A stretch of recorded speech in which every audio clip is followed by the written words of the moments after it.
Ryan Nassib joins us live in the Xfinity Studio. What's up, bud? Hey, man. How you doing? Thanks for having me. Absolutely, Ryan. An exciting week for you. Obviously, it's just crazy, Ryan, because and I was touching on this a little earlier. Dude, you played Pee Wee football, played high school football, went to Syracuse, tore it up, and now you're going to be drafted into the NFL, man. Ultimate dream for you? Oh, absolutely. I mean, ever since I started playing, this has always been kind of my dream. So, it's crazy now that it's come to fruition that, the time is near. Yeah, it's Tuesday. The draft is Thursday. You talk about you're going in the first round. Maybe it's going to be where you go in the second round or whatever. But what are you hearing right now as far as teams that are interested? We know Buffalo's been talked about, your old coach at Syracuse, maybe as high as 8th overall, if not in the first round, probably the second round. What are you hearing and who likes you at this point? Well, now that it's coming closer, you kind of get to start to narrow it down to teams that you think have the most interest in you. So right now I would really say Buffalo, the Jets, Jacksonville. Those are probably my big three right now. The Jets. And you want to go up there with that media madness? Oh man, but they got some great players up there. Coach Morningweg is their new offensive coordinator. Met with him, and being able to play for him that'd be awesome as well. This whole process is it's been a crazy one. I mean, you can't really know what to expect until you go through it, and it's a once in a lifetime thing. You only do it once, so it's not like you do the best you can. But now that it's draft week and stuff, I just got home over the weekend, and now it's been nice relaxing with the family in town, and been hitting up with some of my old spots, and now I'm just taking it easy until that day comes. What was the combine experience like from your perspective?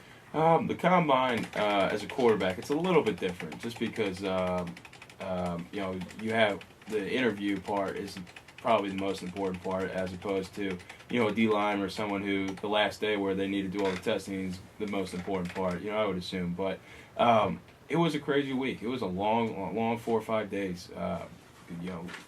Waking up early, going to bed late, meeting with teams all day long, and meeting so many coaches. They all start to look alike, and but it was crazy. But and then at the last day, you got to go out there and show what you can do. But that's what you train for. That's what ever since the end of your season, that's what you're training for, is the NFL Combine, and not everyone gets to do it. So be ashamed to go there and not do your best. I did so many mock interviews with former NFL coaches, former offensive coordinators, and we would sit in the meeting room for 4 hours every day, just watching film, going over our tape. So when the interviews did come, and I had to explain myself why I did certain things on tape, I was ready to go, and I was able to kind of say things that they were looking for, that they were looking for. I don't know what it was about me. I didn't get many dumb questions. A lot of them were straightforward. I mean, probably the biggest thing was, are you a dog or a cat person? I think was the weirdest one. Is that right? What'd you say? I said I'm a dog person. Good answer. Good answer. Nobody likes a cat.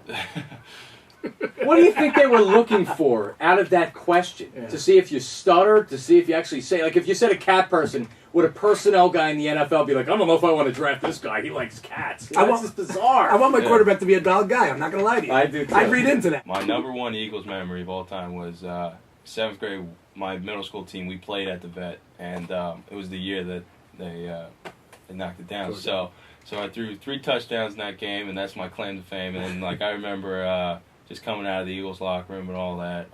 That was probably my best memory. And last thing, John Gruden had said that you need to learn how to slide, man. I mean, you're like Michael Vick trying to slide. You didn't play baseball growing up, man? Oh, I did, but I didn't get on base enough to be able to slide anywhere. So that was weird, because my coach actually brought that up. He goes, you better hope he doesn't bring up your slides, and that was the first thing he did.